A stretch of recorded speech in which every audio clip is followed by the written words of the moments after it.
Have you ever walked into a store for one thing, perhaps a carton of milk, and walked out with a bag full of items you had no intention of buying? Maybe a fancy new coffee mug caught your eye, or a gadget that promised to solve a problem you didn't even know you had. You get home, look at your haul, and a little voice in your head asks, "Why did I buy this?" This experience is incredibly common. It's not a sign of weakness, it's a sign of being human. Our brains are wired in peculiar ways, and the modern marketplace is designed to take full advantage of these quirks. Understanding this internal tug-of-war is the first step to making smarter choices. The simple truth is that we are not always the rational decision-makers we believe ourselves to be. We are creatures of habit and impulse. Think about your morning coffee routine. Do you carefully weigh the pros and cons of buying that expensive latte each day? Or do you just do it because it's what you always do? Our brains love shortcuts. They create these automatic behaviors to save energy. This is great for tying your shoes, but not so great when that habit involves tapping your credit card for a daily treat that adds up to a small fortune over the year. We often operate on autopilot, and that's precisely when we are most vulnerable to making purchases we later regret. Then there is the powerful allure of the new. Our brains release a little burst of a chemical called dopamine when we encounter something novel and exciting. This is the same chemical associated with pleasure and reward. Marketers know this very well. They constantly release new and improved versions of products, even if the changes are minor. That shiny new smartphone looks so much better than your current one, even though your old one works perfectly fine. The thrill of unboxing it, the satisfaction of owning the latest model, it's a powerful and temporary high. We are chasing that feeling, often without realizing that the object itself is secondary to the emotional rush it provides. This cycle of desire and acquisition is a fundamental part of our psychology. We see something, we want it, we buy it, we feel good. But then the novelty wears off, the excitement fades. The new gadget becomes just another object collecting dust on a shelf, and soon enough, a new must-have item appears on the horizon to start the process all over again. This isn't a flaw in our character, it's a feature of our brain's operating system. The problem is that this system was designed for a world of scarcity, not for a world with a shopping mall on every corner and an online store in every pocket. Our feelings and our finances are more connected than we think. Imagine you've had a terrible day at work. Your boss was critical, a project went wrong, and you feel completely drained. On your way home, you pass a bakery, and the smell of fresh cookies wafts out. Buying a dozen of them feels like a small act of rebellion, a way to comfort yourself. This is what we call emotional spending. We use shopping as a tool to manage our moods. When we're sad, we buy something to cheer ourselves up. When we're stressed, we buy something to feel a sense of control. The purchase provides a short-term fix for a deeper emotional need. This connection works for positive emotions too.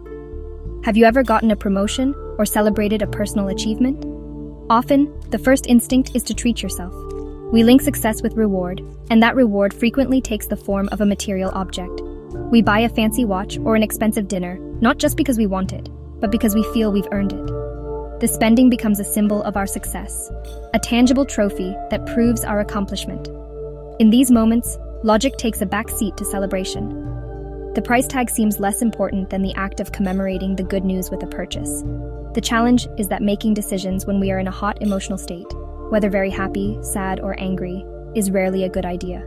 Our ability to think logically and consider long-term consequences is significantly diminished. It's like trying to navigate a tricky path while wearing a blindfold. The immediate feeling is so overwhelming that it blocks out everything else. This is why so many people make large, regrettable purchases during major life changes, like after a breakup or a big win. The emotional intensity of the moment makes us much more susceptible to the siren call of spending money we don't really have on things we don't really need. Therefore, it's crucial to recognize our own emotional triggers. Do you tend to browse online stores when you're bored? Do you head to the mall after an argument with a loved one?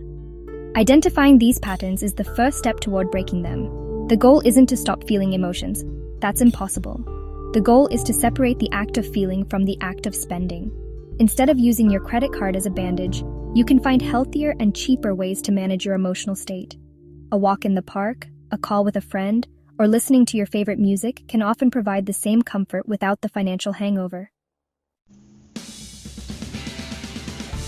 We are constantly surrounded by messages telling us what to buy. Advertisements are not just on television and in magazines anymore. They are on our phones, in our social media feeds, and even in the movies we watch. These ads are designed by experts who understand human psychology better than we do. They don't just sell a product, they sell a feeling, a lifestyle, a solution to a problem. An ad for a car isn't just about transportation, it's about freedom, adventure, and status. An ad for a beauty cream isn't just about skincare, it's about confidence, youth, and being desired. These messages bypass our rational minds and speak directly to our deepest insecurities and aspirations. Marketers use countless clever tricks to nudge us toward a purchase. Have you ever noticed a price like $9.99? Your brain processes that as $9 and something, making it feel significantly cheaper than $10, even though it's only a 1 cent difference. This is called charm pricing. They also create a false sense of urgency with phrases like limited time offer or only 3 left in stock. This triggers our fear of missing out, making us act quickly without thinking. These tactics are not accidental. They are carefully engineered to make us feel like we must buy now before the opportunity is gone forever. Beyond professional advertising, the influence of our social circles is incredibly powerful. We are social creatures, and we have a deep-seated need to belong. We often look to others to figure out what is normal and desirable. If all your friends are buying a particular brand of sneakers or going to a trendy new restaurant, you feel a subtle pressure to do the same. This isn't necessarily about jealousy, it's about social cohesion. We use consumption to signal our identity and our place within a group. Owning the right things can feel like a ticket to acceptance and a way to keep up with our peers. This effect is magnified 1,000 times by social media.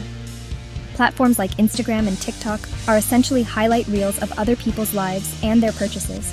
Influencers post beautiful pictures with new clothes, gadgets, and vacation spots, making their lifestyle seem both aspirational and attainable.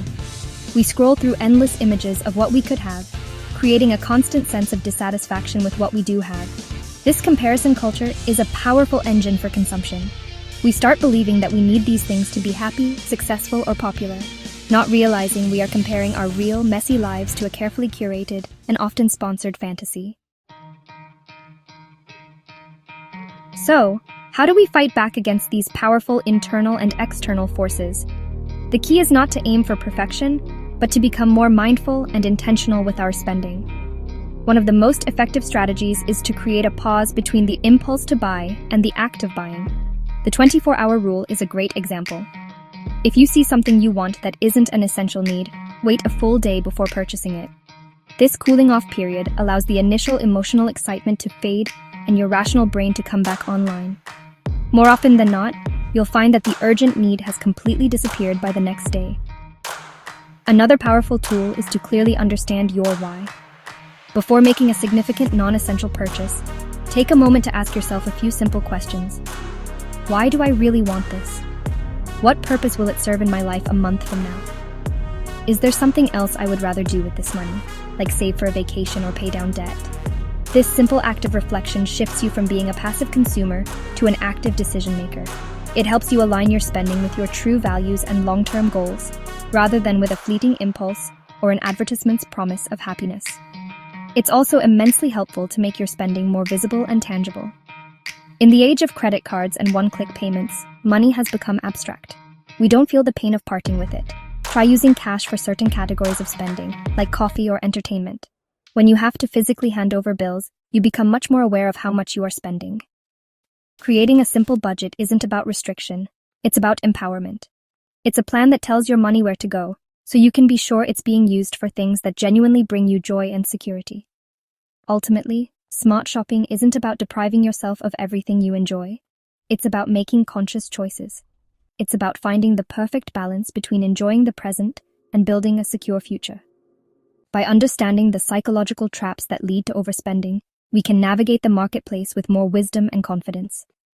The goal is to be the one in control of your wallet, ensuring that your money serves your life, not the other way around. True wealth isn't about having more stuff. It's about having more control over your choices and more satisfaction with the life you build.